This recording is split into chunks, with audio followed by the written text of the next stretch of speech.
video is sponsored by BuyMote, the e-shopping app available on the Play Store and App Store. Click the link in the description to download and start shopping today.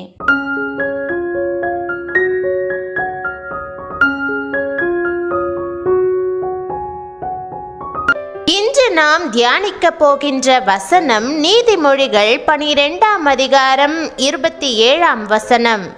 ஜாக்கிரதையுள்ளவனுடைய பொருளோ அருமையானது. பிரியமானவர்களே, ஜாக்கிரதையுள்ளவன் தன் பொருட்களின் மேல் கவனமுள்ளவனாய் இருக்கிறான்.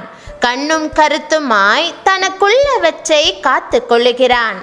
ஜாக்கிரதையுள்ளவன் என்ற சொல்லுக்கு எதிரான ஒரு சொல் நிர்விசாரமுள்ளவன் என்பதாகும். ஆமோஸ் தீர்க்கதரிசி சீயோனிலே நிர்விசாரமாயிருக்கிறவர்களுக்கு ஐயோ என்று சொல்லுகிறார். ரட்சிக்கப்பட்டும் கர்த்தருடைய ஈவுகளை அறிந்தும் நீங்கள் நிர்விசாரமாயிருப்பீர்கள் என்றால் உங்களைப் போல பரிதபிக்கத்தக்கவர்கள் வேறு யாருமில்லை. கிறிஸ்துவினுடைய வருகை சமீபமாகிவிட்டது. கர்த்தர் எழுப்புதலை ஊற்றி தமது ஜனத்தை ஆயத்தப்படுத்தி கொண்டிருக்கிறார். தாகமுள்ள ஒவ்வொருவரையும் அபிஷேகித்துக் கொண்டிருக்கிறார். பரிசுத்தத்திலே பூரணப்படுத்தி கொண்டிருக்கிறார். சாலையில் பஸ் வேகமாக வருகிறது. ஒருவன் நிர்விசாரமாய் நின்று கொண்டிருந்தால் அவன் நிலைமை என்னவாகும்?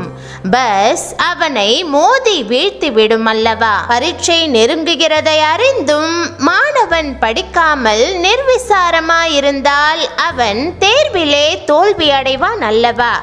தன் வீட்டில் பணம் விலையுயர்ந்த பொருட்கள் இருந்தும் கதவை பூட்டாமல் இருந்தால் திருடன் கொண்டு போய் விடுவான் அல்லவா? சோதோமில் உள்ள மக்களின் பரிதாபமான நிலைக்கு காரணம் என்னவென்றால் அவர்களுடைய நிர்விசாரம்தான். தங்களுக்கு வரப்போகிற அழிவை குறித்து அவர்கள் அறிந்து கொள்ளாமல் புசித்து குடித்து மனம் போல ஜீவித்து கொண்டிருந்தார்கள். முடிவில் தேவ கோபாக்கினை இறங்கினது. கர்த்தர் வானத்திலிருந்து அக்கினியையும் கந்தகத்தையும் இறங்க பண்ணி அவர்களை அழித்து போட்டார். எசேக்கியேல் தீர்க்கதரிசி, இதோ கெர்வமும் ஆகார திரட்சியும் நிர்விசாரமான சாங்கோபாங்கமும் ஆகிய இவைகளே உன் சகோதரியாகிய சோதோமின் அக்கிரமம் என்று சொல்லுகிறார். ஆம், சோதோமின் அழிவுக்கு காரணம் நிர்விசாரம்தான். ஒரு முறை ஒருவன் விமான நிலையத்திலே ஒரு பெட்டி இருப்பதாகவும் அதில் வெடிகுண்டு வைக்கப்பட்டிருப்பதாகவும் பல முறை அதிகாரிகளை எச்சரித்து பார்த்தான்.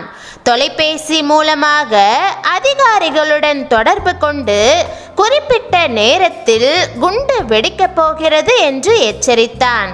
ஆனால் அவர்களோ அதை பொருட்படுத்தாமல் நிர்விசாரமாய் இருந்தார்கள். முடிவாக சுங்க அதிகாரிகள் வந்து பெட்டியை அப்புறப்படுத்த முயற்சித்த போது திடீரென்று அந்த குண்டு வெடித்தது. ஒன்றும் அறியாத சிலர் அதில் மரிக்க வேண்டியதாயிற்று. கொஞ்சம் நிர்விசாரம் எத்தனை பயங்கரமான ஆபத்துக்குள் வழிவகுத்து விடுகிறது பாருங்கள்.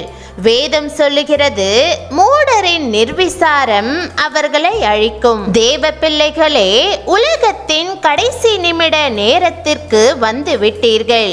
ஒன்று, நீங்கள் பாதாளத்தில் உள்ள அக்கினி கடலில் பங்கடைய வேண்டும், அல்லது பரலோக ராஜ்யத்தில் பரிசுத்தவான்களோடு கூட பங்கடைய வேண்டும். நீங்கள் நிர்விசாரமாய் இருக்கிறீர்களா அல்லது ஜாக்கிரதையுள்ளவர்களாய் இருக்கிறீர்களா என்பதை சற்று நிதானித்து பாருங்கள்.